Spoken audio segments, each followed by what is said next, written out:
कर्मण्येवाधिकारस्ते मा फलेषु कदाचन मा कर्मफल हेतुर्भुर्मा ते संगोस्त्वकर्मणि। तेरा कर्म करने में ही अधिकार है, उसके फलों में कभी नहीं। इसलिए तू कर्मों के फल के लिए काम मत कर, और ऐसा भी ना हो कि तू कर्म ही ना करे। कर्म करना है लेकिन फल के लिए नहीं। गीता के सबसे लोकप्रिय श्लोक में इस श्लोक की गिनती होती है। कर्म करना है लेकिन फल के लिए नहीं, उसे अपना धर्म और अपना कर्तव्य समझकर। योगस्थः कुरु कर्माणि संगत्यक्त्वा धनंजय सिद्धय सिद्धयोः समो भूत्वा समत्वं योग उच्यते। कृष्ण योग को और समझा रहे हैं। हे धनंजय, तू आसक्ति को त्याग कर सिद्धि और असिद्धि में समान बुद्धि वाला होकर योग में स्थित हुए कर्तव्य कर्मों को कर। कर्म के फल की इच्छा न कर, और ऐसा नहीं करना कि कर्म करने में इच्छा न हो। यही निष्काम कर्म की कुंजी, उसकी चाबी, उसका सार है।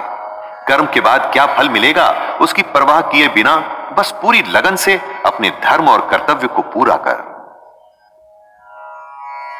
दूरेण ह्यवरं कर्म बुद्धि योगा धनंजय बुद्धौ शरणमन्विच्छ कृपणः फलहेतवः। कर्म के फल की इच्छा को छोड़ के जो निष्काम कर्म योगी होता है वो पाप पुण्य से दूर हो जाता है। जो फल के लिए काम करते हैं उन्हें हमेशा असफल होने का डर रहता है, और इसीलिए कभी भी वो कर्म को अच्छे से नहीं कर पाते, और फिर अगर उनको फल मिल भी जाता है तो इसी फल में उलझ जाते हैं। इसलिए हमें बुद्धि योग की शरण में आना चाहिए, लगन सिर्फ काम में और भगवान में। तब बुद्धि निश्चय से काम कर पाती है।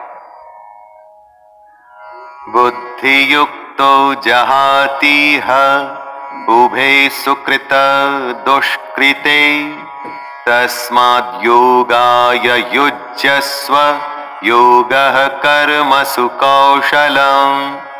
बुद्धि योग की शरण में आने से बिना फल के काम करने वाला इसी दुनिया में पाप पुण्य से मुक्त हो जाता है। हे अर्जुन, तू समत्व रूप योग में लग जा। मतलब अच्छा हो बुरा हो, सुख हो या दुख हो, सभी में एक ही तरीके से समभाव से तू बस अपना कर्म, अपना कर्तव्य करता रहे।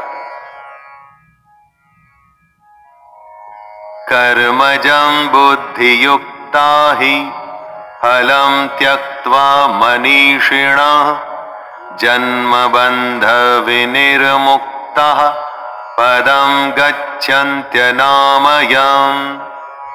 आम इंसान कर्म करके उसके फल को प्राप्त कर खुश होता है, और उसके बाद दूसरे फल के लालच में फिर से नए कर्म में लग जाता है।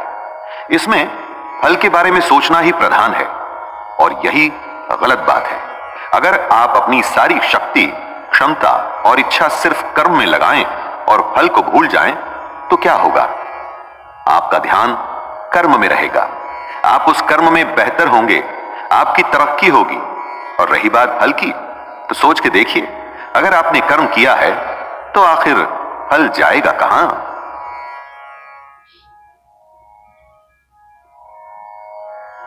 यदा ते मोह कलिलं बुद्धिर्व्यतितरिष्यति तदा गन्तासि निर्वेदं श्रोतव्यस्य श्रुतस्य च।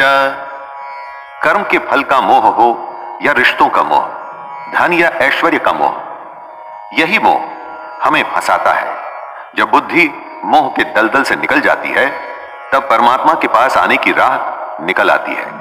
रिश्ते, धन, ऐश्वर्य बुरे नहीं, उनसे मोह बुरा है, क्योंकि जब आपका लगाव इन वस्तुओं से हो जाता है तो सोचने की शक्ति कम हो जाती है, बुद्धि ठीक से काम नहीं करती, फैसले गलत हो जाते हैं। इसलिए इस मोह को बुरा बताया गया है। धृतराष्ट्र के पुत्र मोह से ही पूरा महाभारत हुआ। युधिष्ठिर के द्यूत या जुए के मोह में उनका पूरा राज्य चला गया था। दोस्तों, ये उस समय की ही बात नहीं है। आप चाहें तो आज के समय के भी कई सारे उदाहरण जो आप अपने आसपास में देख सकते हैं। श्रुति विप्रतिपन्ना ते यदा स्थास्यति निश्चला समाधावचला बुद्धिस्तदा योगमवाप्स्यसि। जितने लोग होते हैं उतने किस्म की बातें होती हैं, और जितनी बातें होती हैं उतने तरीके से बुद्धि सोचती है। जब दिमाग, बुद्धि स्थिर होकर एक जगह या परमात्मा में लग जाती है तो उसे ही योग कहते हैं।